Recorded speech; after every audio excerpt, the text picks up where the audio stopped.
Yay.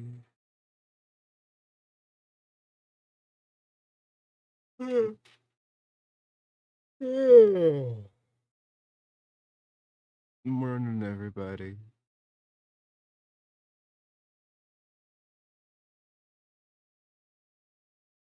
I'm gonna do my meds stuff because it's Monday, so my thing's empty, so I need to refill it.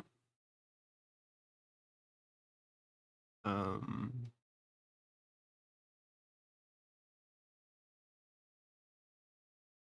I feel like I'm gonna fall asleep.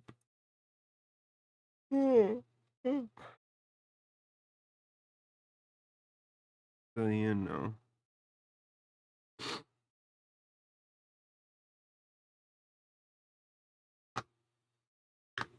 having a morning. I didn't think I felt like this like a few minutes ago. I was feeling pretty good until I paused, took a step back, felt out like how my body was doing. I guess I just didn't notice.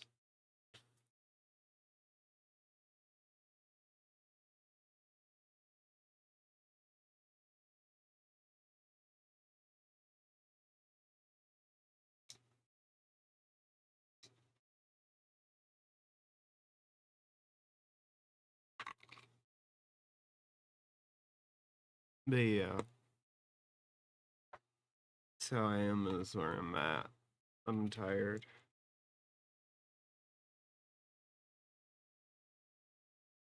Run, rabbit, run, rabbit, run, run, run.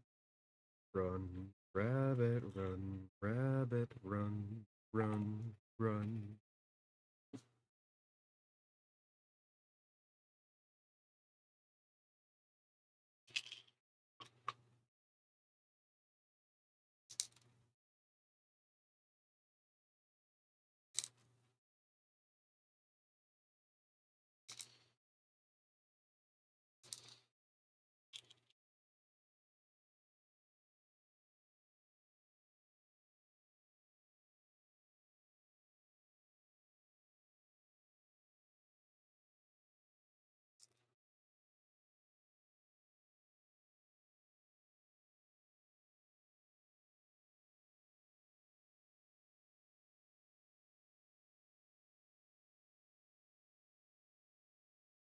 Bleh.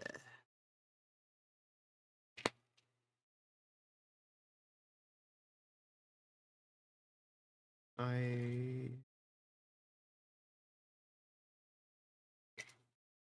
Well, here we are again.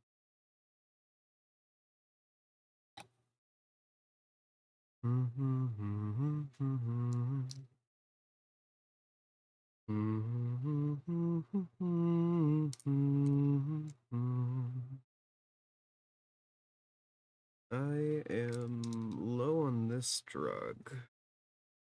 I'm remembering a TikTok series for some reason. Hey, Digi. About this like entity known as the Mourner.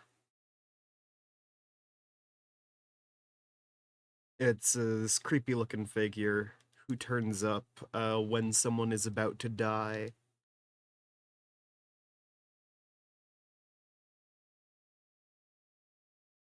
And is largely visible only to like a select few people.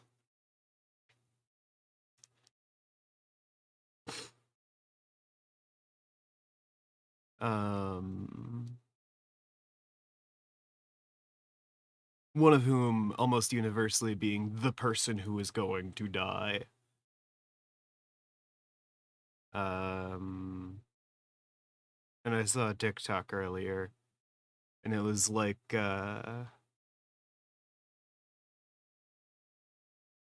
yes.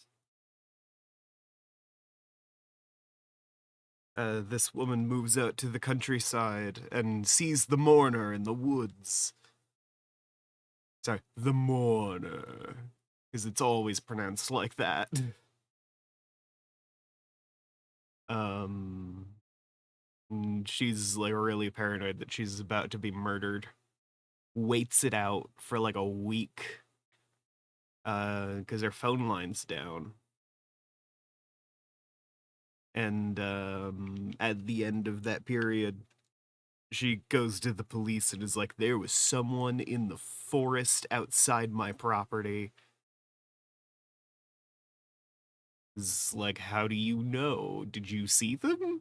Is like, well, I saw the mourner.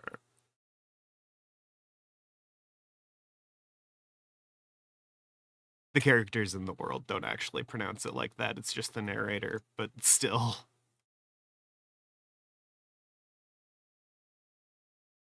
It's like, I can't believe you're coming to me with this urban legend BS when your neighbors in the woods are worried sick looking for their lost kid. Um and the protagonist here has like a moment where it's like something clicks or whatever. And she realizes that on the first day of like waiting out the mourner, she had heard something outside her property, and started seeing the mourner and was like, oh no, absolutely not. I'm not going out there until the danger has passed.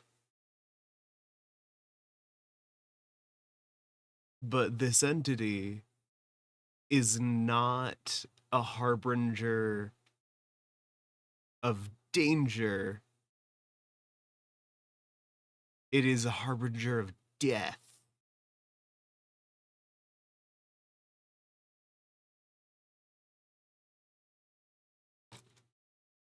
So she goes out to where she thought she heard the sound coming from, in the direction of the forest, and finds a well. And it turns out that the mourner was not attempting to warn her of danger, but was attempting to essentially contact her to prevent a death.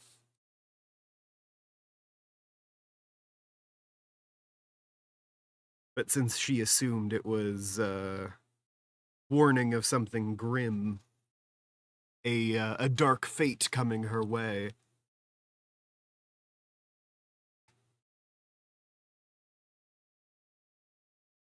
she decided to wait it out inside of her home, and eventually it went away. When the kid in the well starved. Because the mourner was trying to get her attention so she could find the kid before he died.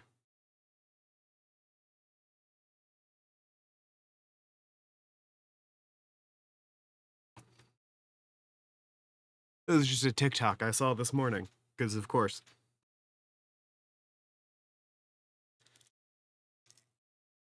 I don't know. It makes me think of this is a harbingers of death who are like in some sense kind.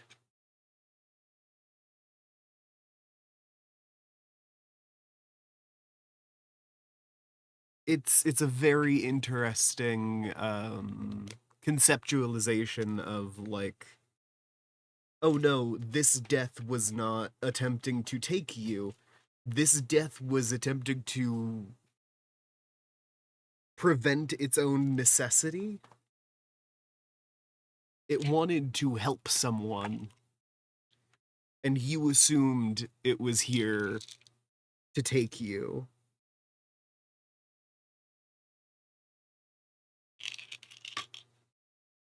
And it's like that's how I write most of the like, if I am writing a god of death, it is not a, like, actively malicious entity. Because the way I have always written death is patient, you know? It doesn't pursue because it knows it doesn't need to. It is inevitable. So when death comes, it is always thinking on the longer time scale of eventually everything dies. And it only acts when something attempts to act in defiance of that principle. Such as things, break death or whatever. Something comes back. Hey, Miss Lily.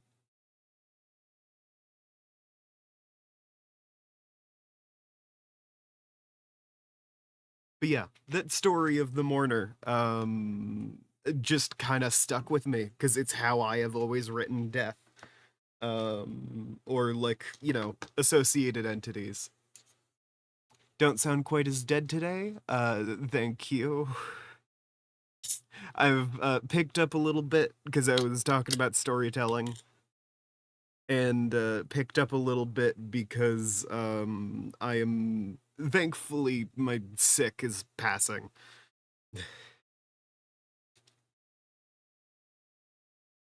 Which, hey, speaking of, I need to go ahead and take my meds. If you guys have meds to take, you guys should do that as well. Man, did you get it?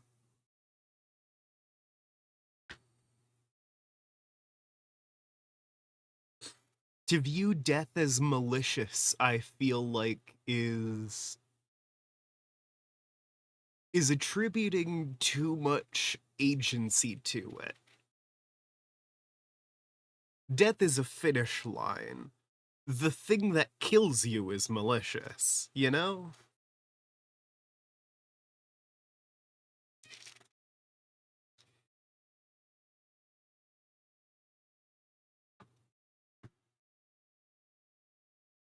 Exactly. It's like Baldur's Gate 3, if y'all are familiar with The Dead 3. Originally, there was only one, like, true god of death, and that was Yurgle, Scribe of the Dead, who would catalog every death as it occurred, basically. And Yurgle would continue to do this, but one day, Yurgle was approached by three who sought to kill him, kill Death, and steal his power.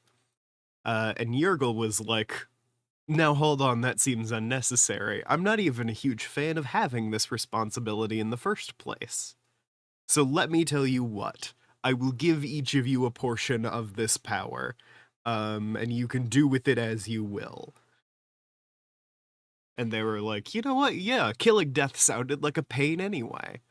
Um, and so the Dead 3 were inaugurated. There was, I believe, Merkel, the new god of death.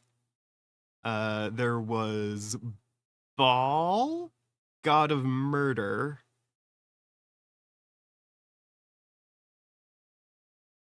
And a third one on the list, whose name I remember. And Yurgle continued with his position as Scribe of the Dead, um, continuing to note down every instance of death without having to deal with the higher pressure of, like, being present and everything, of managing the dead. It's like, no, I don't have to manage you anymore. I write everything down. I'm an archivist and nothing more.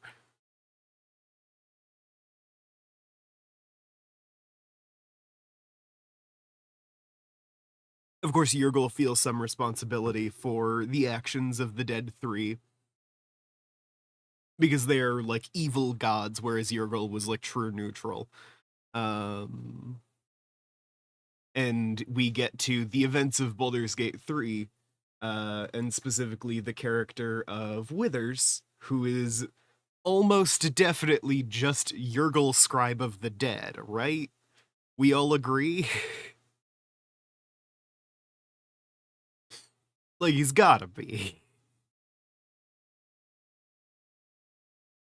Very casually brings people back from the dead, like, all the time for basically a pittance, which you can then pickpocket back from him because he clearly doesn't care. That's Yergul. That is Yergul attempting to prevent the dead three just kind of because like he feels some responsibility and is like, I know their actions aren't my actions, but effectively they are like my god children, and I would like for them not to end the world.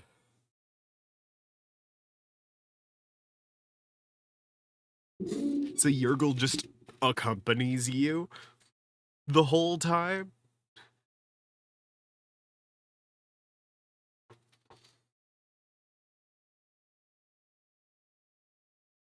It's wild. All right. Well, after talking about death for the better part of 15 minutes, let's go ahead and boot up the game. It is very interesting.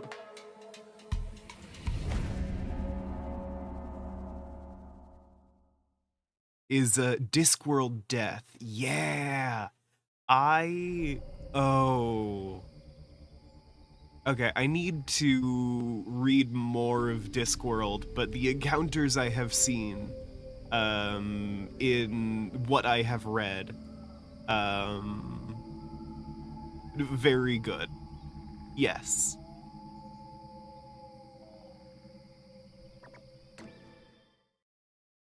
Yeah, no. I've always written death as like the gentle receiver, where it is like, hey, you, like everyone, have encountered the end of all things. You lived a good life, and it is time to rest.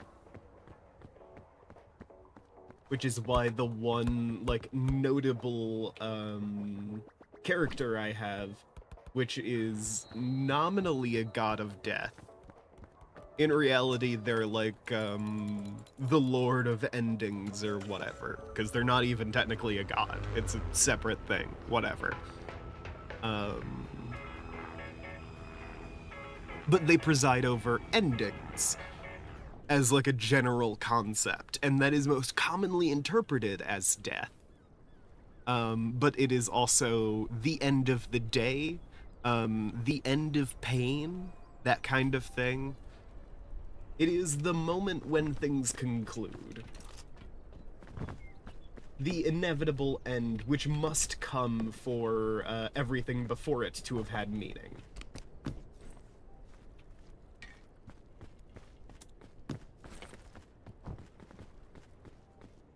Which means that as well as being the god of death, they are also the god of rest and the god of healing and all of that.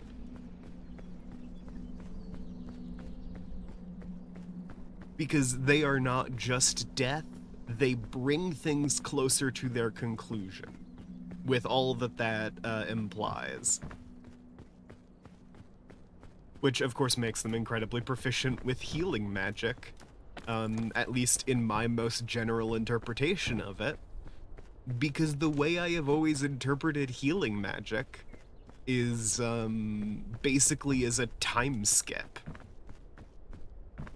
Like localized manipulation of your cell's ability to like replicate and everything.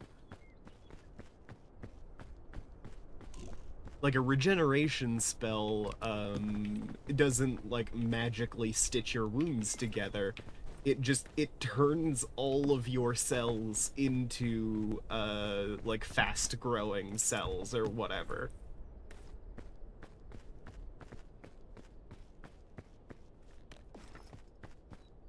Or at least that's how I've always interpreted it, because I have thought that was interesting. And it means that as a side effect, healing magic ages you very tangibly. Like, it accelerates your timeline. And that is why the God of Endings presides over healing as well. Because it is just bringing a wound to its end faster than it would have otherwise.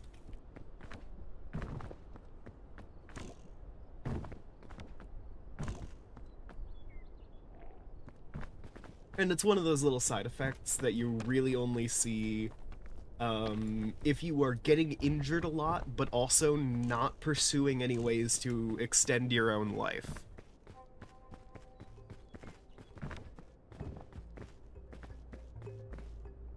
I know, right? With how wide my definitions for these characters' themes are? Yeah. You're spotting the very fun, like, thing that's built in. Wherein these characters are defining themselves based on broad categories, which they use, like, as a limitation on their abilities, not because that is what their abilities are limited to, but because having limits, having, like, a focus, makes it easier for you to cope with infinity.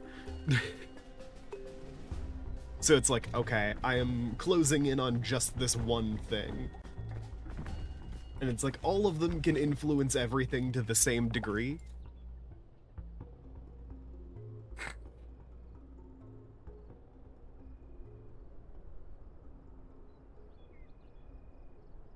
Oh, yeah.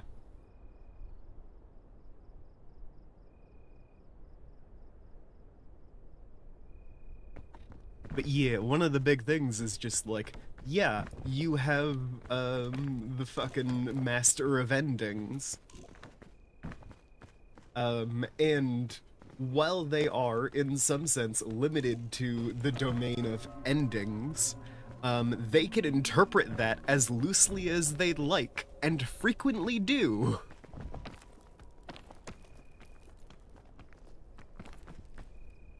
And yeah, 3 types of healing magic. Focused time magic, which is accelerating the natural rate of healing, is what I was proposing, basically. Which comes with its own, like, damage, which is like, yeah, healing magic ages you. In that instance, it can also mean, like, you need to properly set a wound first, because if you accelerate the healing on a unset bone, all it will do is set it wrong, and you'll need to re-break it later. And then magically assisted surgery and divination healing.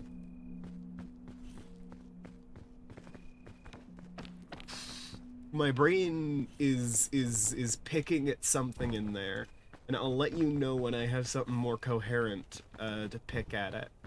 But magically assisted surgery is, yeah, you need all of the knowledge of a surgeon, and you are using magic as the tool to heal, as opposed to, like, actually accelerating anything. You are doing normal field medic stuff, but magic is the tool, and magic is not, like, limited as, a medkit is. You just need to have the knowledge in you. I think I'm interpreting that right.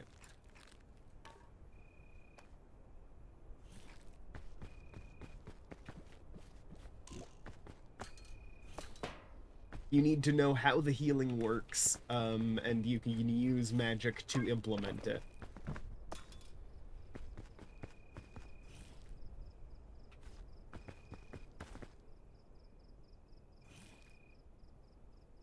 And then divination healing, which uses magic to find the proper state of something, and then returns it to that state.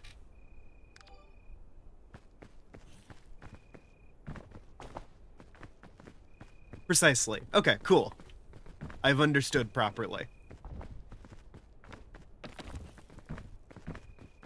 So using telekinesis to get at something under the skin. So like extracting bullets with all of the, yeah. Which does not aid you in the same way as, like, temporally based healing magic.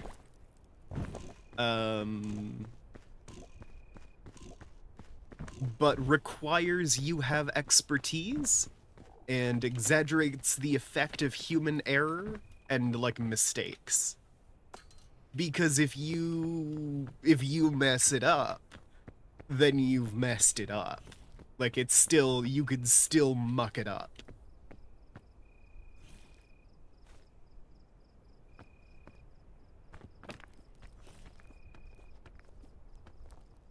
And then divination healing, which is what most magic systems seem to use. You need to figure out what is wrong so you can fix it. And just the method by which you are doing that happens to be magical.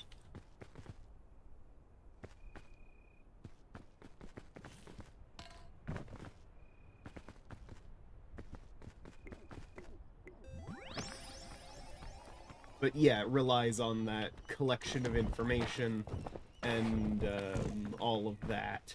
And if you can't do that properly, then there is the, like, you have the chance to fuck it up.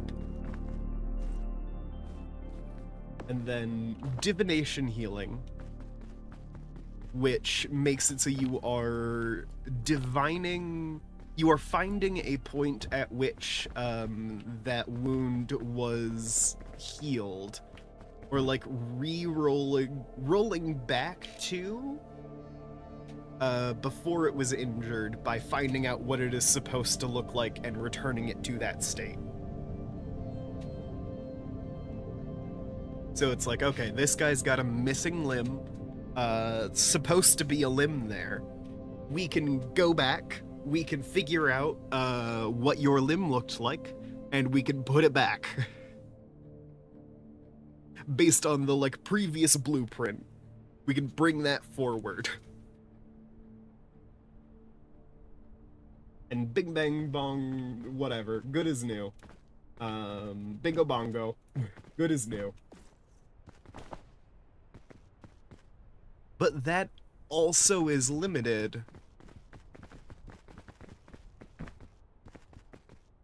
in the same way divination can be more philosophical. It's not necessarily about returning it to its previous state as much as to its proper state. Yeah. No, that makes sense. I just don't like it. I don't like it. It works too well.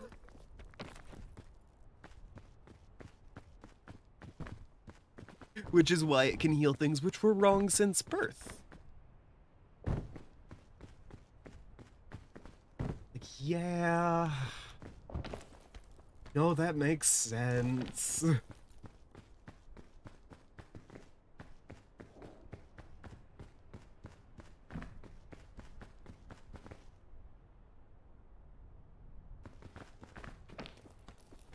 My most healing spells are less efficient than more destructive spells, because it's a lot more power, or a lot more limited of effect for the same amount of power, because you need to do all of the complicated diagnostic stuff to, like, figure out what is wrong and return it to that statement.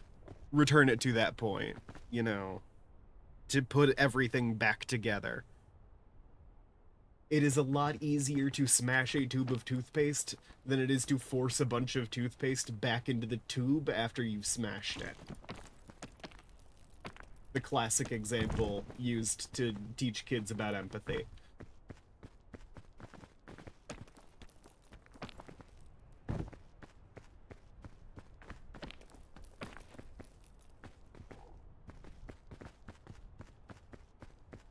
Because it's like pure destruction is just, I am going to put a lot of energy into this place and release it in an uncontrolled manner.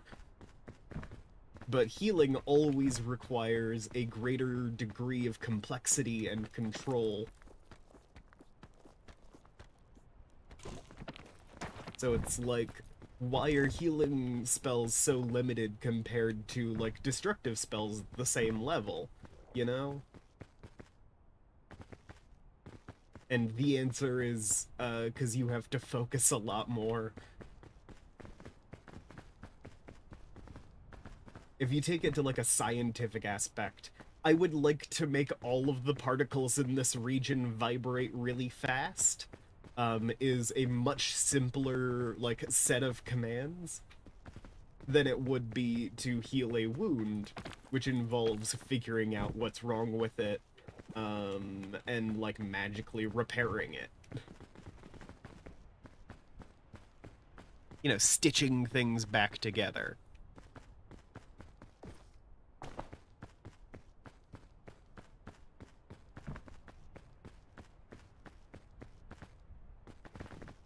Okay.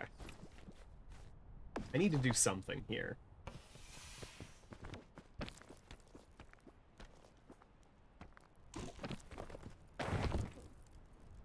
What? Lovely.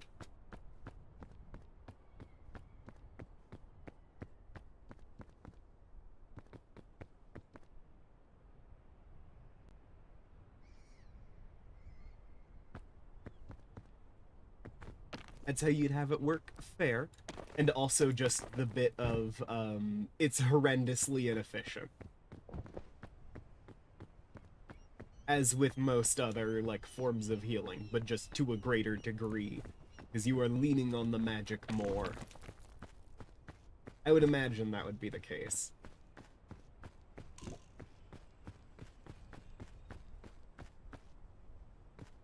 If I was putting a downside on it, which I love to do, I love to make things worse.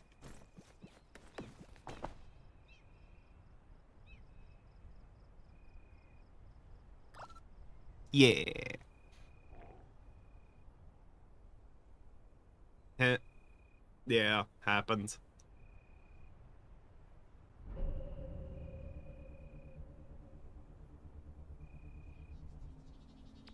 I'll give it a pause.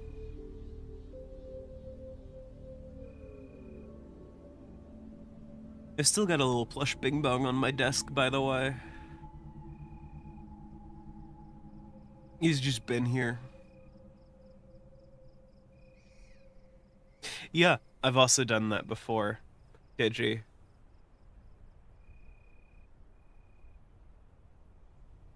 It's just, like, it's fiddly and annoying to do, you know? Hey, Ms. Lily. But yeah, I like to mix and match healing to some extent. It's mostly just like every individual spell is formulated in its own way or whatever. So it's like magic can work differently on a case-by-case basis based on how you're doing it or whatever. Magic at its core is just the ability to do things that otherwise aren't ordinarily possible, and the method by which you're doing it determines the effects and how those effects come to be. I interpret magic very loosely.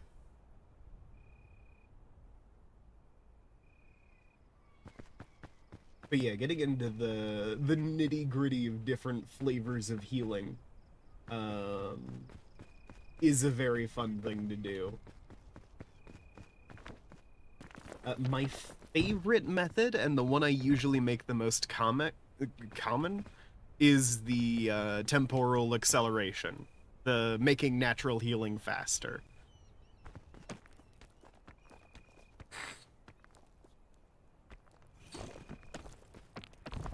And have expansive magic systems, but it's like, you know, in the same way that magic is like chemistry or whatever. Where it is like, yeah, magic is just a form of science. Conceptually, very good. I do like the very ordered magic systems. I prefer systems in which you have a lot of flexibility, though.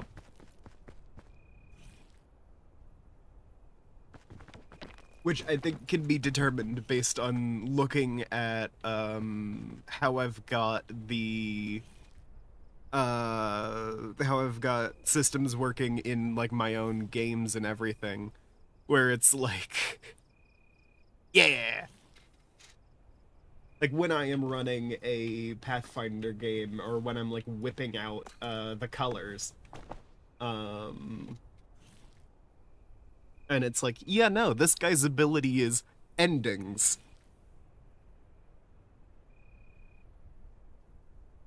That's their thing.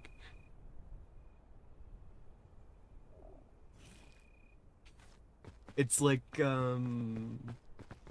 having a god of like travel or whatever, like a god of roads, who can reinterpret the prompt of road to like liminal space or whatever, or like a transitional space, and is like, if you really think about it, a door frame is basically a road, right?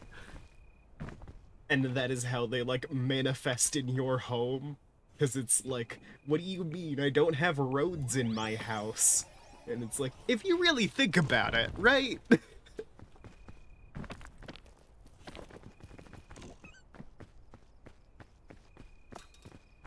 I like when you could kind of have a moment of, oh, that's BS, like in character, as a part of the magic system. Oh no. That's gone poorly.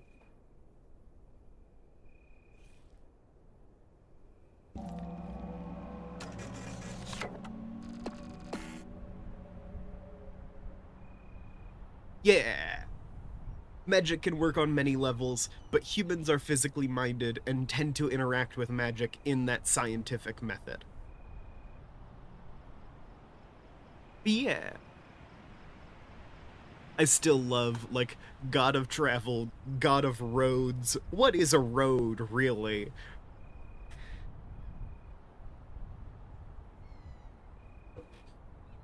It's like, yeah, no, if you interpret it a certain way.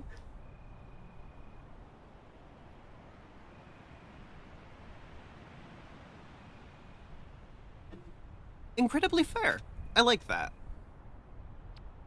Alright, well, given that I have keeled over, I'm gonna hop over to the ending screen, and we can still chat for a little bit, but we are officially in the ending period. Ignore all of the memes, this is normal.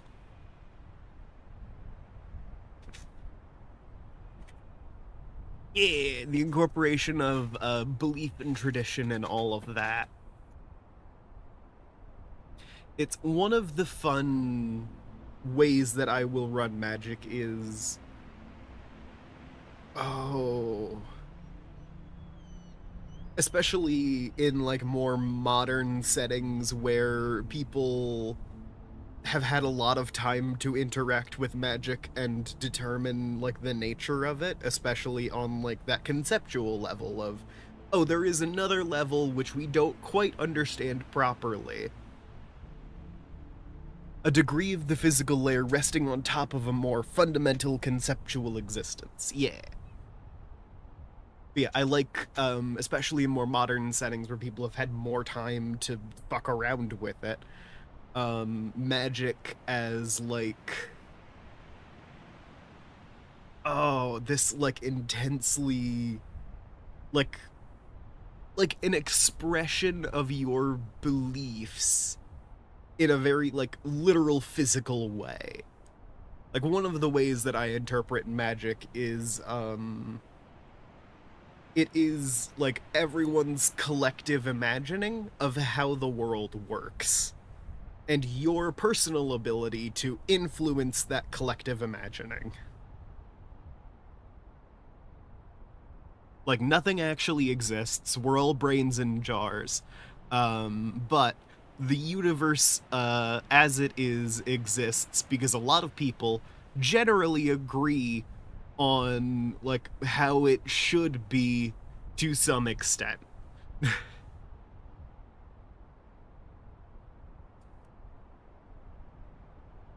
So you have the moment of like, yeah, like everyone basically agrees that gravity works by keeping you stuck to the planet.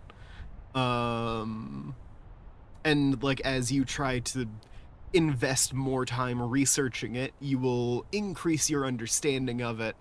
And like the common knowledge can become more complex.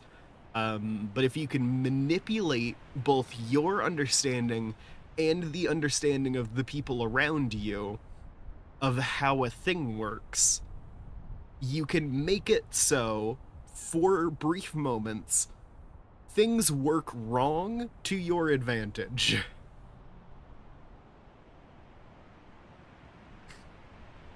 Because everyone has a moment of like, oh yeah, of course it works like that.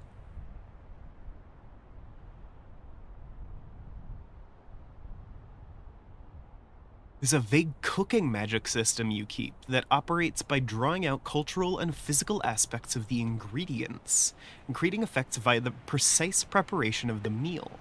Since it operates with tradition, it works as a very low level at home magic, kind of like a wish jar, unless trained more properly. Or trained in depth, I guess. Yeah. Um, Let me just find a visual aid for that one.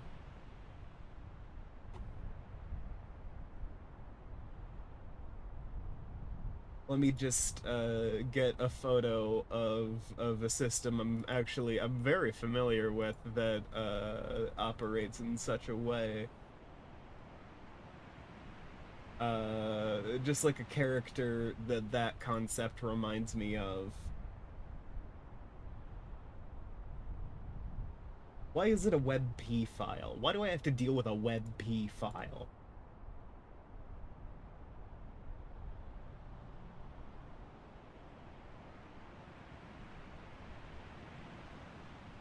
It's a sentient ass thing of you to say, Digi.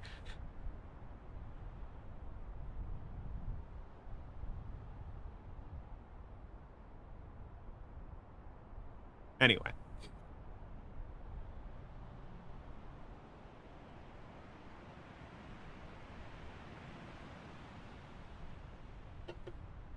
it's cutting to the fucking bit where they made ice cream on accident while trying to make holy water, and they made sorbet, and it's very clearly Senshi just like BSing, like, candles are great. Candles are generally used as sacred implements. The scarab is a protective animal in a lot of Eastern religions, so we can shove that in there and it'll probably work.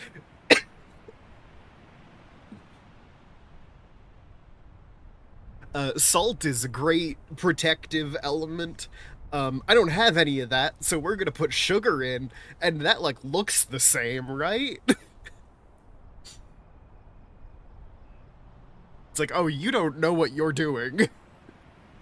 But then it works. Fundamentally, the ability of people, both as individuals and a collective, I'm going to guess is the rest of that sentence, to manipulate reality into different possibility states. There is a non reality that contains every possible state of existence that isn't. Magic is pushing and pulling reality into a different conceptual state. Yeah. I like the consensus reality model pushed by Mage the Ascension. It's the World of Darkness game about being a mage, and it is just, yeah, no, everything is fundamentally like an imagined construct. Howdy, Grayson. We have finished up the peak stream, but we were having an interesting enough conversation that we're just hanging out on the end screen while the peak music vaguely plays in the background. So if you're here for that, I hate to tell you. But we are talking about magic in a very interesting way. But yeah, in Mage the Ascension, the World of Darkness game, um, reality is fundamentally a consensus of everyone's idea of how reality works. And effectively, like, in order to do magic, you need to either override the, like, collective will with your personal willpower to be like, okay, everyone else says that this is how this thing works. I would like it to work a little differently. Or you can take the fun technocracy route. The technocracy being the shadow government, which has been guiding human progression for years. The technocracy has been manipulating the public consciousness to make reality work in specific ways, according to their perspective of how the consensus works. So, like, most of the scientific heads of any, like, organization or whatever are technocrats, who are essentially very slowly introducing new concepts. And as they're doing that, they are manipulating the consensus so reality works in ways that are more favorable to them. So you don't need to override, like, everyone else's consensus, because their consensus is also your consensus. You make everyone else think the way that you think things should work. And what you're doing stops being magic. It is just technology. It is science. It moves from the realm of the unknown to the known. And you have manipulated reality to the extent that everyone agrees with you that that is how that works. And it is like a centuries-long operation on the technocracy's part. And it's beautiful. But, like, wow, right?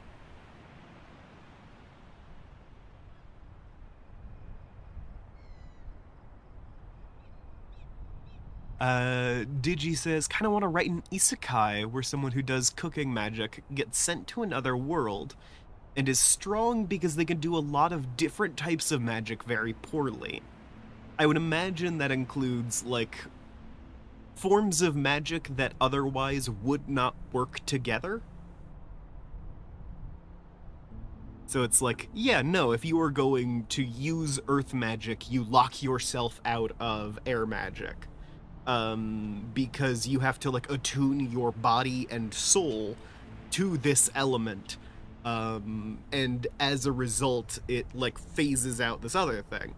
And you've got, like, cooking magic where it's like, I don't need to attune my whole body to it. I attune the dish, and then I eat the dish, and I get the power. Absolutely no worries, Miss Lily. See you around. So you circumvent the requirement of, like, I do not need to attune my whole body because I have drawn out the essence of these effects from the ingredients here. And I will make it from that. My body doesn't need to be earth. This herb is earth, and I am going to use the earth in this herb in order to cause this effect.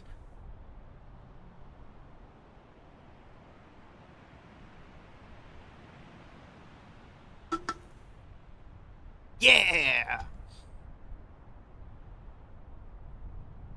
So it also means that, like, while if you already had all of that information, this would be immediately super overpowered.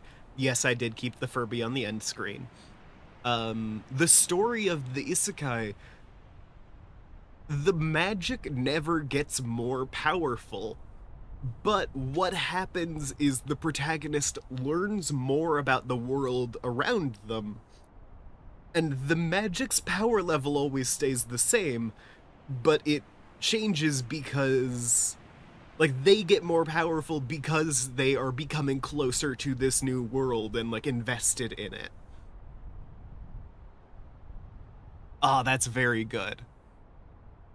And I also like the idea of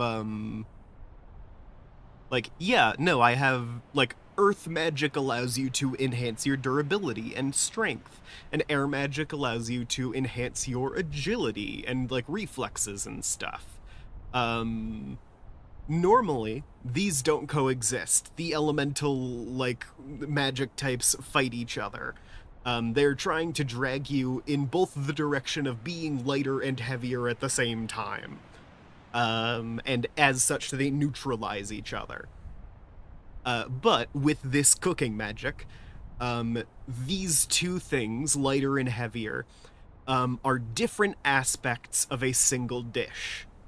And those different, like, sources of power manifest themselves differently. They express themselves in different ways in this combination of flavors. So it's like, yeah, I'm not trying to do all of strength and all of agility at the same time. I am taking bits of strength and bits of agility, and I am combining them into a new thing. In a way that, like, you know, magical practice in this world doesn't typically allow for. Because it's like, yeah, you have to attune your whole body to it. Like, your everything becomes strength. And you lock yourself out of agility. It's like, no, I'm not going to take all of strength. I am going to take increased muscle density or whatever. And I'm going to take like boost in reflexes.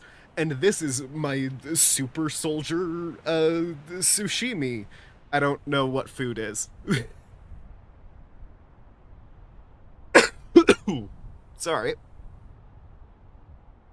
But it's like I get this one strand of thing, this more specific aspect, which I could express via, like, these herbs or whatever.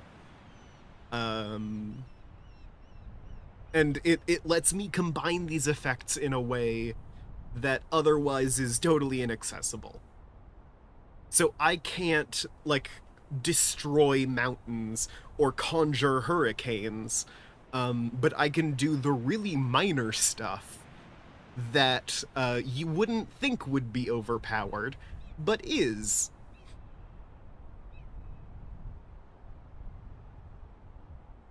Just because it's like these are supposed to be opposing effects, and the way that they work and everything.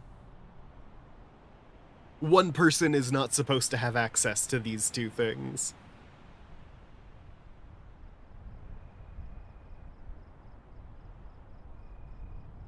And it's like, the power is not found in the raw strength, it is found in the complexity and the mixing of these elements. I like it. I like it a lot, Digi. Alright. Well, I have had quite a bit of fun chatting about magic with y'all today. But I do need to go because I can feel my brain shutting down. I could very well fall asleep on this desk. So I'm gonna hop off. Before I go, I would like to say thanks to all of you for your viewership. You were all appreciated very much. And I will see all of you guys next time. Bye.